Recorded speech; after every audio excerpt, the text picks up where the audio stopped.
Hello and welcome to the show.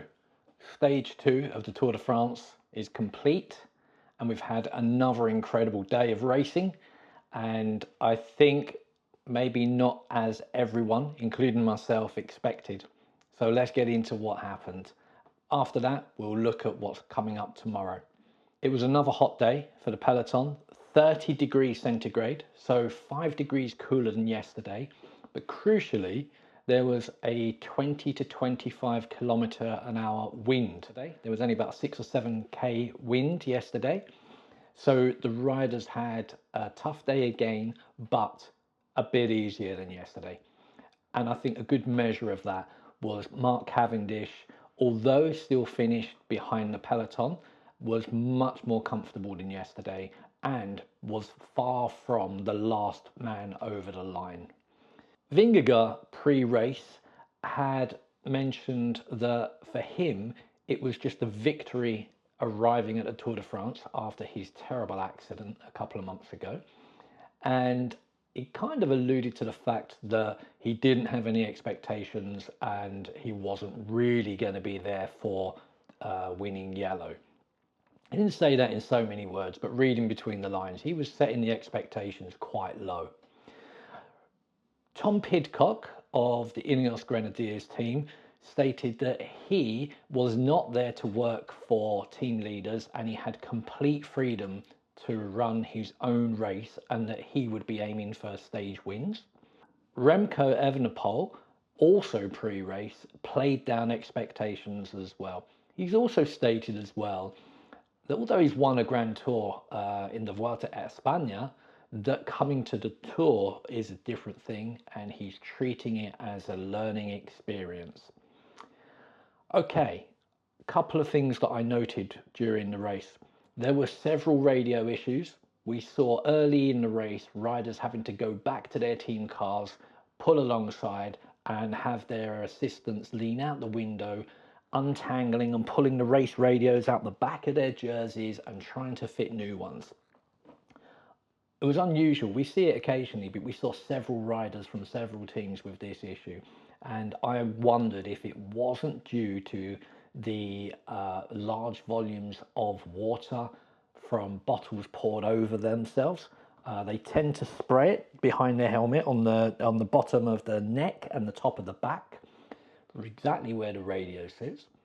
Also, they were putting ice packs down their back of their jersey, and the ice packs are often ladies' tights or pantyhose for our American cousins, filled with ice cubes and tied off in a knot. They can sit down the top of the jersey. The ice can cool the rider. It gradually melts, and all that's left is just a tiny bit of fabric that they can just discard or put in their pockets. So maybe it was that. High degree of sweat, a lot of water and a lot of melted ice water as well, all over their backs where the radios are. We also saw, as the riders particularly came into Bologna at the end of the stage, incredible crowds, incredible turnout of spectators. There didn't look to be an inch of road or pavement, sidewalk, that didn't have a spectator on. Everywhere you looked there were yellow or various national flags being waved. Fantastic atmosphere, fantastic involvement by the crowds and the spectators. Okay, so briefly what happened? Well, there was a breakaway that was initiated by Jonas Abrahamsen, and I'll talk about him more in a moment. He was the one that was able to successfully pull a breakaway group away from the peloton. There had been many attempts, all of which were shut down, but it was Abrahamsen that was able to get on the front and absolutely pull like a train and get a breakaway group away from the peloton. Typically, the peloton, once they realized the break had gone away, they barricaded the front of the road, and that was that. Breakaway was allowed to get away. I think they got at one stage up to 8 minutes ahead, and the peloton seemed quite comfortable with that. I've had some people ask me, Why did the peloton allow a breakaway such a large gap and get away from them? Well, that is often because they will assess who is in that breakaway and where those people sit on the overall general classification standings. And what we had today was the of the breakaway group, the person that was the highest up the overall classification timetable list was 15 minutes behind the yellow jersey leader. And for that reason, allowing them an 8-minute break at the time seemed to be acceptable. What else did we have?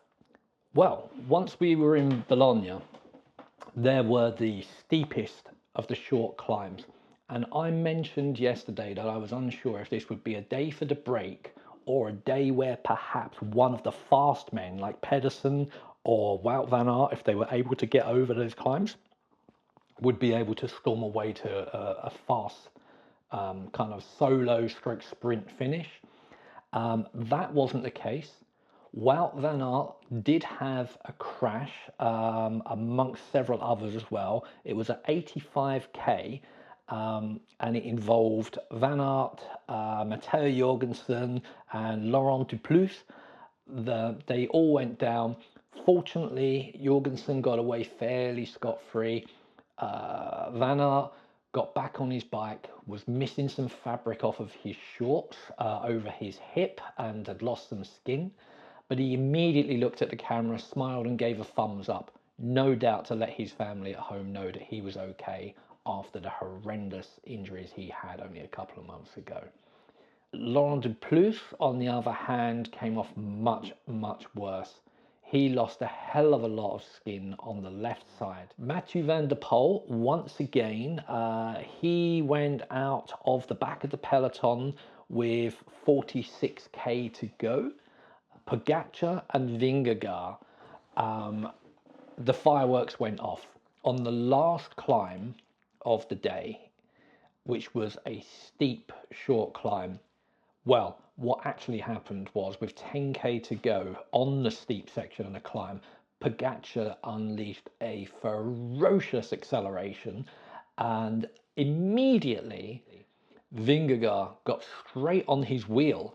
Nobody else could. And the two of them went over the top of that climb together and descended together. And this is where it got interesting, because I don't think anybody expected Vingegaard to be able to match Pogačar.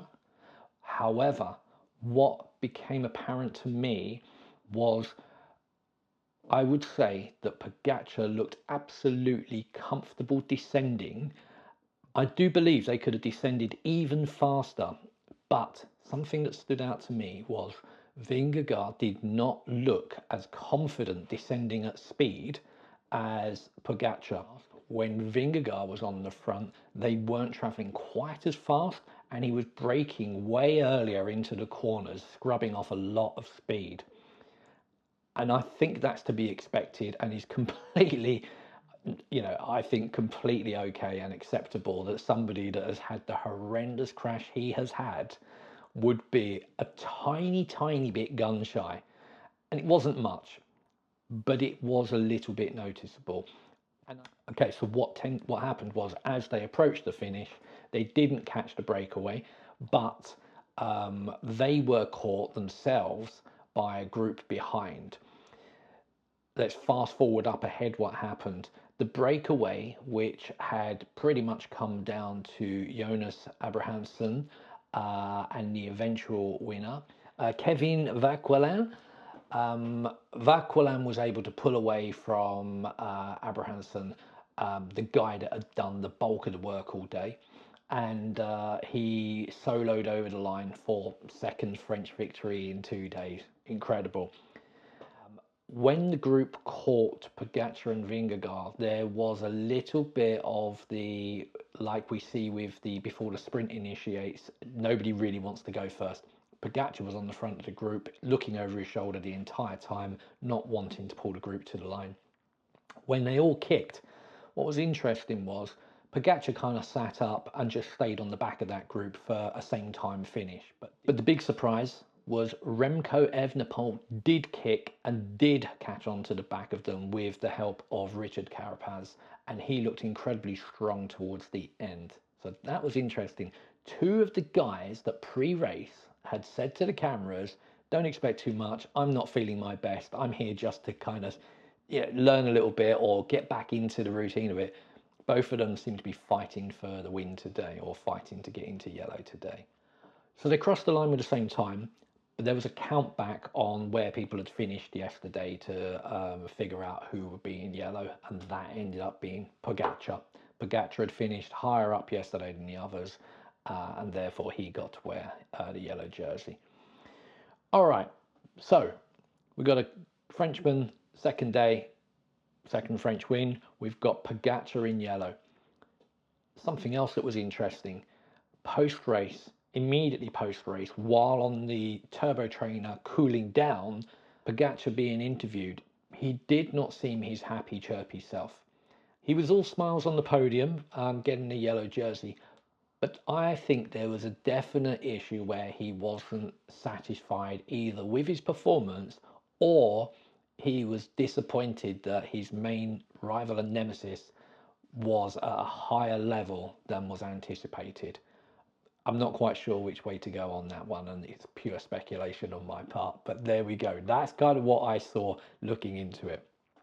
All right, what else have we got? We have man of the moment for me, man of the day for me. There's actually two, and one of them I've already spoken about, Jonas Abrahamsen of Uno X. If you don't know about his story, I'm gonna put a link down below in the comments, in the description, to a GCN interview with him very recently they did. So Abrahamsen is a very, very young guy. I think he's 23. And he has been riding and racing since a junior, and as an adult recently, a couple of years ago, he weighed 58 kilos. He now weighs 80. At 58 kilos, he wasn't really a shining star. He's taken 2 years to put on the weight and build muscle, and he has completely transformed the style of rider he is. Currently, he is in the polka dot jersey and the green jersey, and won most combative rider of the day for today's stage. So he's doing incredible things, more than 20 kilos heavier than he was a couple of years ago. So I'll put a link down in the description to that interview if you do want to watch it. It's a fascinating interview. Other man of the day for me was Soudal Quickstep's Jan Geert. Yesterday, he had an awful experience before the race even started. On the ride from the bus to the sign-in, a spectator jumped over a fence and collided with him, knocking him off the bike. The result was he has damaged and broken several of his teeth. He rode yesterday through what is arguably one of the hardest stages in modern times, and completed that with broken teeth. And today he's back on the start line and he's a completed stage again. So chapeau to him. Looking forward to tomorrow, stage 3. It's the longest stage of the tour at 230 kilometers. And it rides into the city centre of Turin. It has 3 Cat 4 climbs on it, so nothing too significant or serious. Total climbing for the day 1,600 meters, but crucially, the last 50k is entirely downhill or flat, all the way to the finish in the city centre. It would be incredible to see a breakaway win tomorrow, as we've had for stage 1 and stage 2. We've had breakaway wins, but I don't see it. I think with that 50k downhill and flat at the end, that is more than enough for the big, strong sprint teams to be able to pull, reeling anyone that's ahead and line up for the sprint finish. Looking at the Strava map of the finish, there's 2 90-degree turns, literally a couple of 100 meters before the end of the race. Straight, the finish straight after those turns is ever so slightly downhill. Dead straight, very, very wide kind of boulevard style roads. So it's going to be an incredibly furious last few hundred meters trying to position riders at the front ready for that finish straight. And I think before those two turns, we're going to see a frantic effort to get teams and riders at the front. That finish straight, as I say, ever slightly downhill, is going to be a fast bunch sprint in my mind, but who knows? Anything can happen at the Tour de France, and that's part of why we love it, right? But on paper, it should be a sprint team bunch sprint finish, and that's what I expect to see tomorrow. Now, with that being said, who do I think is going to win tomorrow? Well, Cav has got to be lined up for this, right? His whole raison d'etre is to take a 35th stage win at the Tour. His entire team is built around him to do that. And no doubt they would dearly love to do that as early as possible with as fresh a legs as possible. It's been a very, very arduous couple of stages so far, and I'm sure that all the sprint teams are going to be keen to put maximum firepower into this early before there's any more degradation to their sprinters' legs getting over the climbs. Stage 4, when we cross into France, that's a monster day. That is a proper high mountains day, and the sprinters have got to get over that. I would imagine as a sprint team, you're going to want to put in maximum effort tomorrow before you have to get over that monster mountain day afterwards. So let's see. I think we're going to see the big ones. So Alpecin, it's going to be interesting to see with Alpecin whether we get the Mathieu van der Poel, Jasper Philipsen show. And if we do, it's hard to imagine anyone beating Jasper Philipsen with that Van der Poel lead out. But like I say, Cav is fired up. He's walked through hell to get the right to appear at the stage tomorrow. I think that he and that team are going to put everything into the win tomorrow. And then, of course, you've got all the other big sprint teams as well. Mads Pedersen, he could do very well tomorrow as well. It's not going to be a day that you necessarily have to be glued to the TV from flag to flag. I think this is one that you could step away from and grab something to eat, make yourself comfortable halfway through the day, come back to it. That's sort of 75, 80k from the end, and I think that's where it's going to get interesting. As always, I'd love to hear what you guys think about today, and I would even more love to hear your predictions for tomorrow and what you think. And let me know what you think of the tour so far.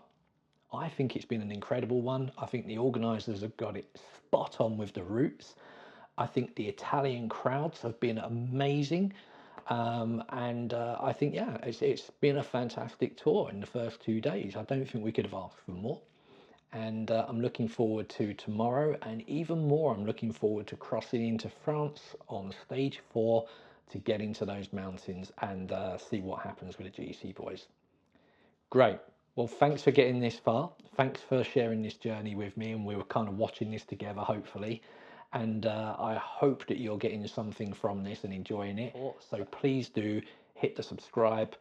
Share it to anyone that might be interested, and don't forget to hit that bell for notifications as well. Great. Thank you very much, and I'll hope to catch up with you tomorrow.